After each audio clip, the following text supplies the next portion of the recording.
za Amerika yatangaje ko ubwo yari mu ruzinduko muri Qatar umugambi we wo kwigarurira akarere ka Gaza no kuwuhindura akarere k'ubwisanzure.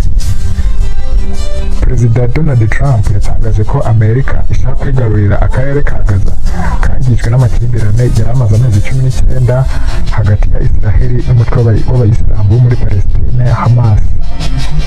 Mu rwego rwo kugihindura akarere k'ubwisanzure nk'uko ikinyamakuru BFM TV cyatangaje, uburasirazuba bwo hagati kwiyongera bukabije hagati ya Donald Trump na Benjamin Netanyahu.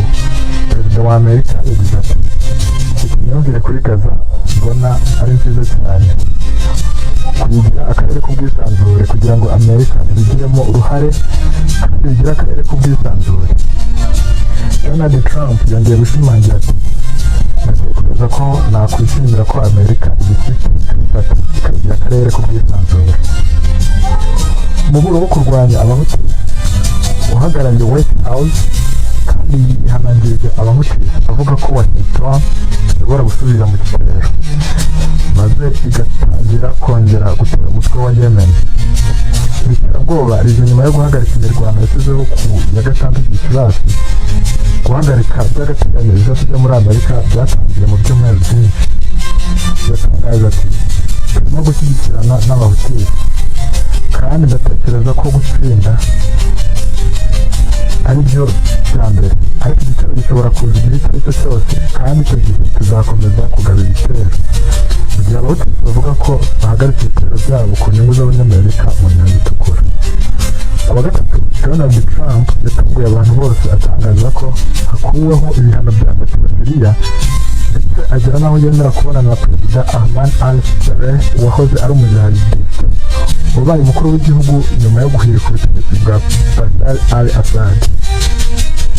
Noneho mu makimbirane amaze igihe ari hagati ya Congo n'u Rwanda, ejo kuwa kane tariki 15 Gicurasi 2025, Masad Boulos, umujyanama mukuru wa Donald Trump ku bibazo bya Afurika, yatangaje ko yagiranye ibiganiro bitandukanye na Perezida Felix Tshisekedi na Paul Kagame ku mushinga w'amasezerano y'amahoro. Boulos yatangarije ibiro ntaramakuru by'Abongereza Reuters ati byari byiza cyane ku mpande zombi, ashimangira ubwitange bwagaragajwe n'abakuru b'ibihugu byombi kugira ngo bafatanye na Leta Zunze Ubumwe za Amerika, Qatar ndetse n'umuryango wa Afurika yunze ubumwe kugira ngo igisubizo cya nyuma ku makimbirane ari mu burasirazuba bwa DRC. Nk'uko diplomate Amerika itangaza ngo guhindura inyandiko z'amasezerano biracyashoboka, ariko yizera ko bizashyirwaho umukono mu byumweru biri imbere. Ubu bwunzi buri mu bikorwa by'ububanyi n'amahanga bikomeje kubera ko amahanga agwiza ingamba zo guca amakimbirane hagati ya Kinshasa na Kigali.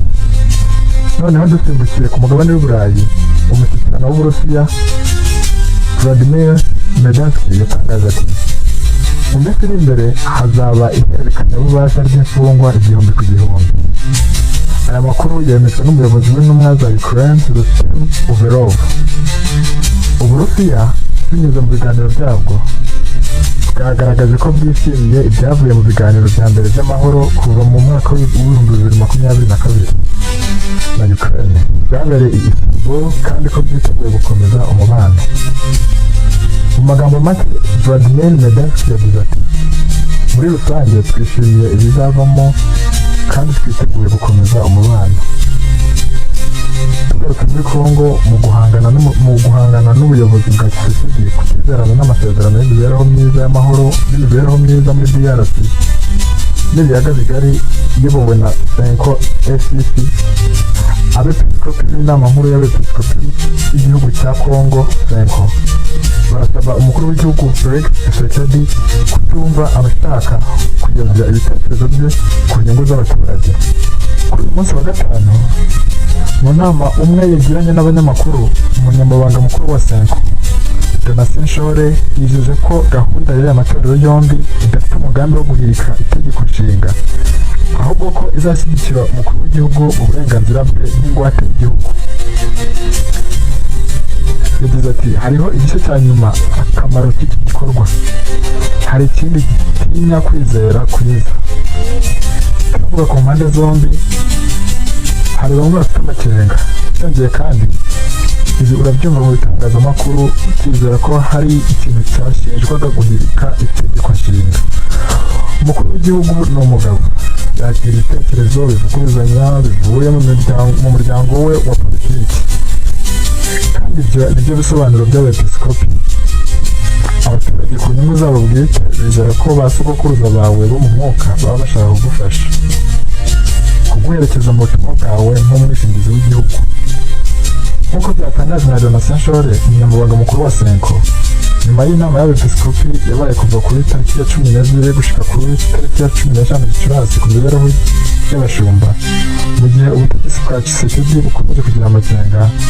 Donatien yatangaje ko abatavuga rumwe n'ubutegetsi n'imiryango imwe n'imwe bashyigikiye rwose gahunda y'ubu na CENCO SEC. Mu by'ukuri abatavuga rumwe n'ubutegetsi bose barabyemeje.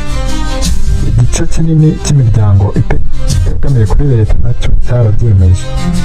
Ku ruhande rwa guverinoma hari igice cyemeje, ariko mu rwego rwo kwemeza rutagomba gufatwa nk'igihagije. Urabizi ko benshi bafite umukuru w'igihugu nk'ubuyobozi bw'imyitwarire myiza, bityo rero n'ibyemeza bye igihe cyose tuzaba duhuye nabyo akabibabwira igihe azabonana nawe akabishyira mu bikorwa.